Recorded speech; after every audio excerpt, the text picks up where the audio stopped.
La campagne pour l'élection du conseil régional du Yambol a atteint une phase décisive. Les deux prétendants, un indépendant et le représentant du RDR, mettent cette période à profit. Ils pensent avoir les remèdes nécessaires en vue de faire de la région du Yambol un pôle de développement. C'est connu de tout le monde, de toute la population de la région du Yambol. J'ai toujours été engagé pour le développement. J'ai toujours été engagé parce que le peu que j'avais pu avoir en tant que salarié, je l'ai investi dans la région.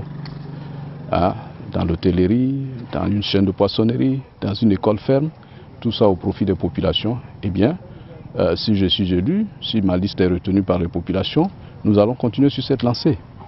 Voilà, c'est le combat contre la pauvreté, contre la misère. Nous avons une des plus belles régions et des plus vastes régions de Côte d'Ivoire. C'est une région qui malheureusement est très en retard dans le processus de développement. Il s'agit des questions d'éducation, de santé, d'eau, de route, d'équilibre économique. Donc faire sortir la région du sous-développement et s'inscrire vers la Côte d'Ivoire émergente à l'horizon 2020. On ne peut y arriver qu'avec une bonne gouvernance. Et bien sûr, je suis déjà un acteur de développement et je veux mettre mon expérience au service de la région. Dans leurs différentes tournées, les candidats expliquent aux électeurs le comment voter, car il s'agit des premières élections couplées dans notre pays. Les électeurs sont donc formés. La campagne pour l'élection du conseil régional du Yambol a atteint une phase décisive. Les deux prétendants, un indépendant et le représentant du RDR, mettent cette période à profit. Ils pensent avoir les remèdes nécessaires en vue de faire de la région du Yambol un pôle de développement. C'est connu de tout le monde, de toute la population de la région du Yambol. J'ai toujours été engagé pour le développement. J'ai toujours été engagé parce que le peu que j'avais pu avoir en tant que salarié, je l'ai investi dans la région.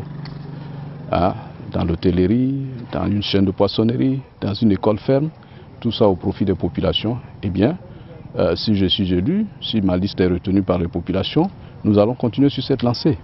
Voilà, c'est le combat contre la pauvreté, contre la misère. Nous avons une des plus belles régions et des plus vastes régions de Côte d'Ivoire. C'est une région qui malheureusement est très en retard dans le processus de développement. Il s'agit des questions d'éducation, de santé, d'eau, de route, d'équilibre économique. Donc faire sortir la région du sous-développement et s'inscrire vers la Côte d'Ivoire émergente à l'horizon 2020. On ne peut y arriver qu'avec une bonne gouvernance.